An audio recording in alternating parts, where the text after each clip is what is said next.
Alrighty, out here strip tilling. This third field I've done. We've got, after I finish this, we'll have 200 acres strip tilled out of about 600 we're going to do this year. So it's a pretty quick process. The conditions got to be right. It's kind of finicky. Disc sealers will plug up in mud, or the gauge wheels tires will plug up. Generally the first two things that will happen. This is a halfway new concept. It's been around for probably almost 20 years, or since the first idea of it was tried, or someone started manufacturing a bar. It might not even be that long, I'm not sure. But a lot of people don't know a whole lot about it, so I'm going to explain it here just a little bit. Basically what we do is we go along here is 12-row bar, floating row units, gauge wheels, and this varies from manufacturer to manufacturer, on where they put the row cleaners, if they have a coulter, and where they put the gauge wheels. These things will kind of all interchange, it just depends. We had a homemade bar before. We took a white planter frame and made and Dad took some Henniker row crop cultivator units and put them on there. It did not have a coulter, but then he made a set of row cleaners to put on and whatnot, and it worked good for a lot of years. It was just getting worn out, and it wasn't built near as heavy as this bar was. This is a regular. It's a Redball Model 2000 strip till bar. The white planter frame, I don't know, I think maybe 1/4-inch wall frames. One 7x7 bar this has. I think these are 3/8-inch wall 7x7, and they got two of them, so you can just tell how heavy they are. They're never going to tear that bar up. But anyway, basically you got to have something to control the depth to make a nice strip. Coulter is nice for going around the field edges. It'll cut weeds and everything else.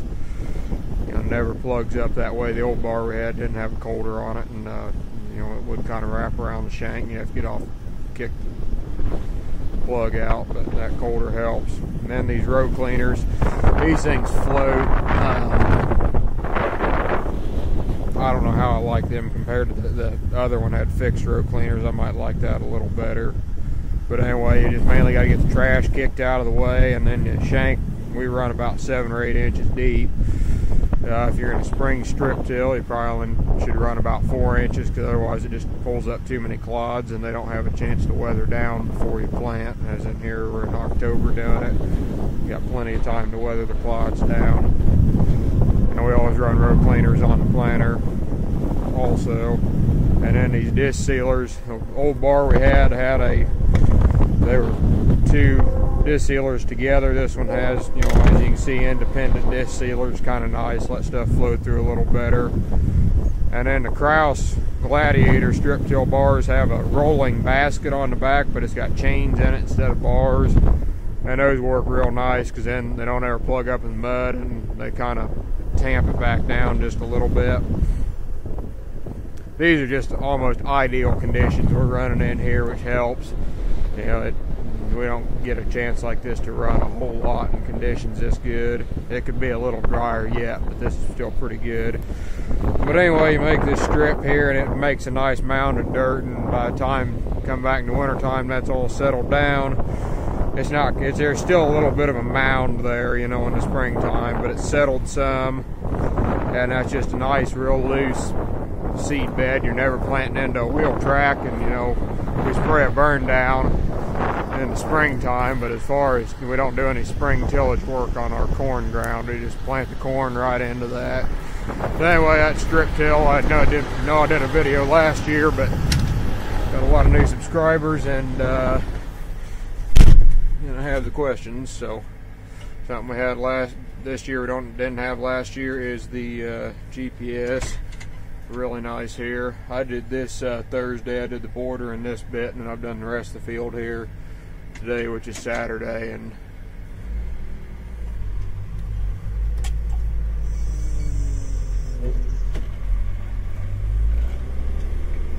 kind of goes back and forth until you get going a little faster, and it gets its brain straightened out. tractor slips and running 6.5 on the dash. They were running 6.5 on the monitor, 6.3, 6.4.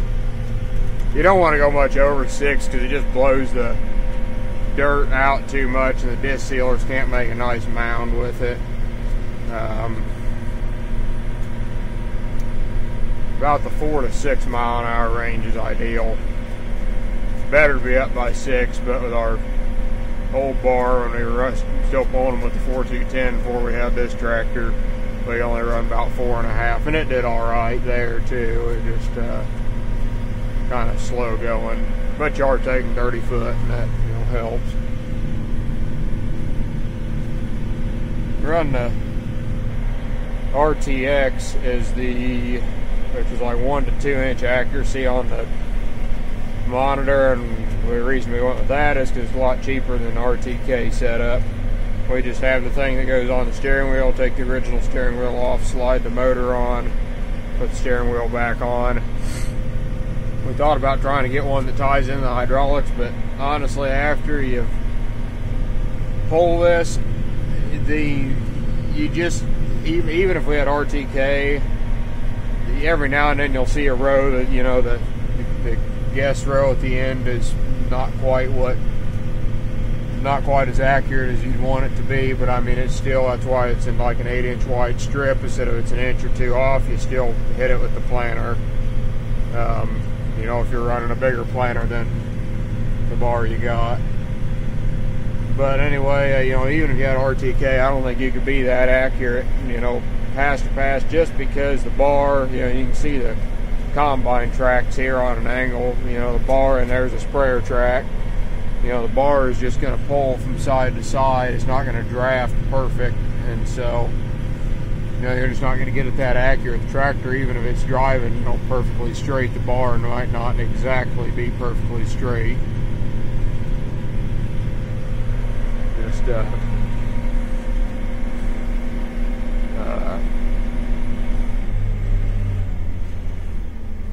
they do make something, it's a giant coulter you can mount on an implement, and it's got a hydraulic cylinder, and it'll actually, you can kind of steer the implement and it keeps it going straight.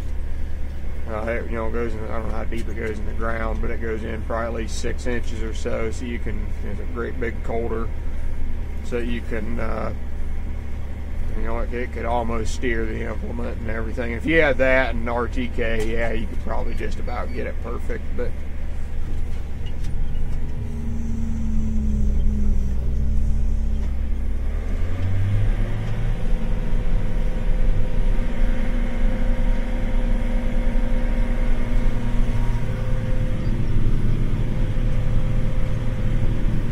that's a little wheat seeder we got on there, but I forgot to turn it on.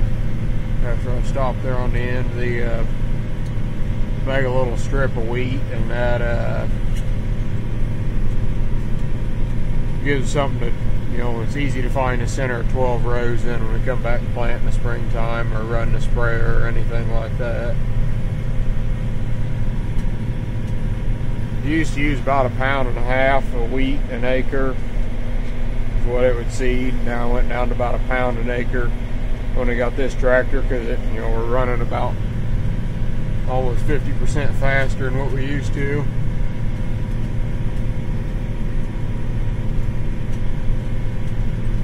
Kind of getting to be a popular thing, this strip till. First time Dad tried strip till was back in March of 2006. Put the strip till bar together, the first one, and he built the thing and went out and did 37 acres with it, and was real happy with it. He had to make some adjustments to how it was set up, but as far as the overall product, he was happy with it. And then that fall we started strip tilling everything, and we just bought this bar last year.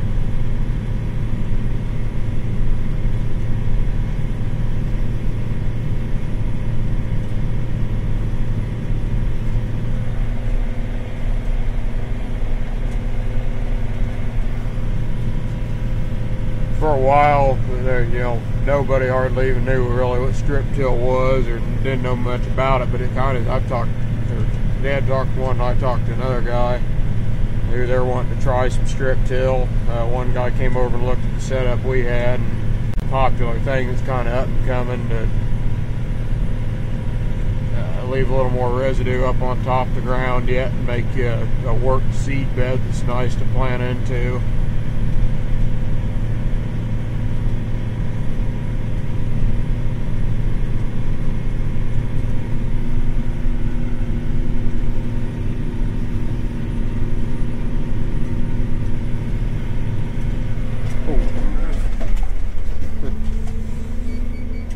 Watching the strip till bar and forget the end rows are here.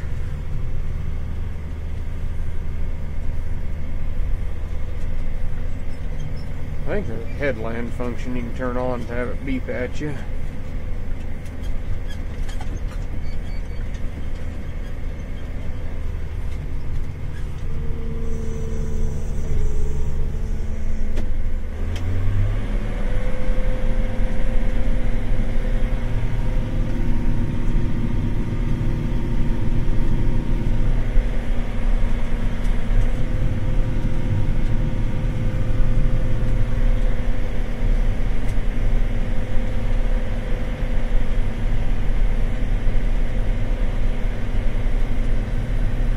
What we've done before, we just use the markers. I haven't used the markers yet this year, but that's what we used to do, just put the markers down and just drive it the best we could to make the strips, and only had 12-row planter, so it was easy to come back and follow it. But if we'd happen to get a bigger planter or something now, you know, they're straight anyways to where you can run whatever size planter you want on it.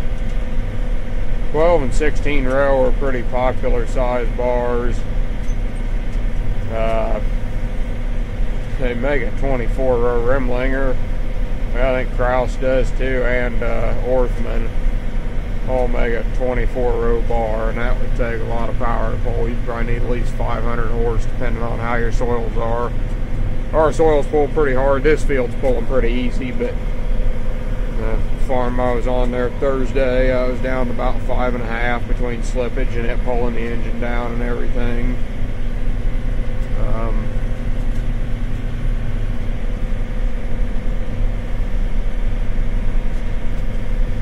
John Stevens, Maple Grove Farm is the channel. He's up in Minnesota. He's getting into strip till also. He's been doing it a couple years, I think. Trying to, you know, get it figured out, see what he likes and everything. And been no-tilling his beans and then strip tilling his corn. I think I remember him saying he tried no-tilling the corn, but he went to strip till just because he was wanting a little more uniform seed bed on the corn.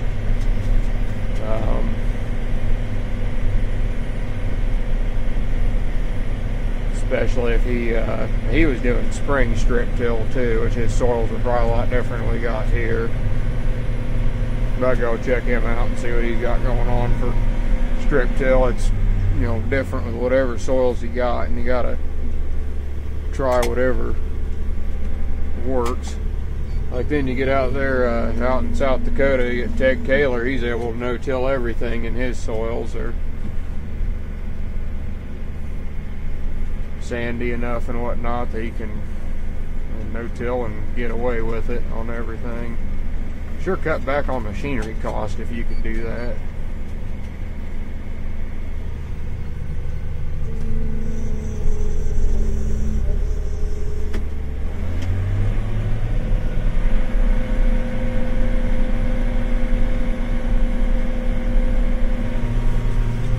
Yeah, that looks real good. Got perfect guess row on each side, and come back a couple days later and it's just right there.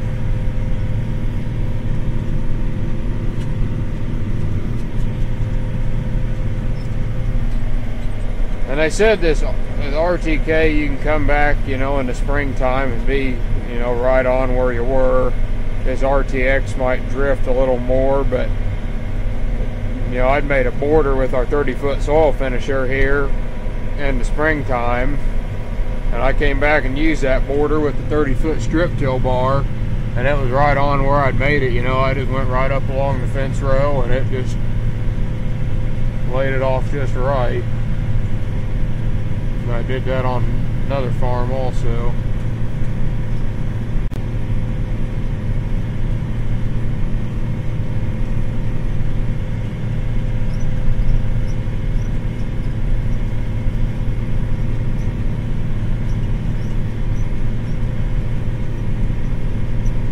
And this is Elk Creek is the brand, this caddy we're using here.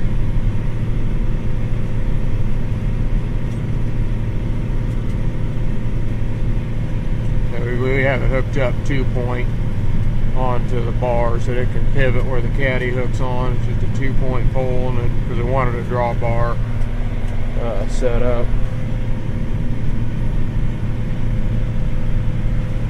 Well, that's about how strip tilling's done here in the cab. I might try getting the action camera if I can get a decent video made. Try to get some up close of the units going through the field and kind of show you what that looks like.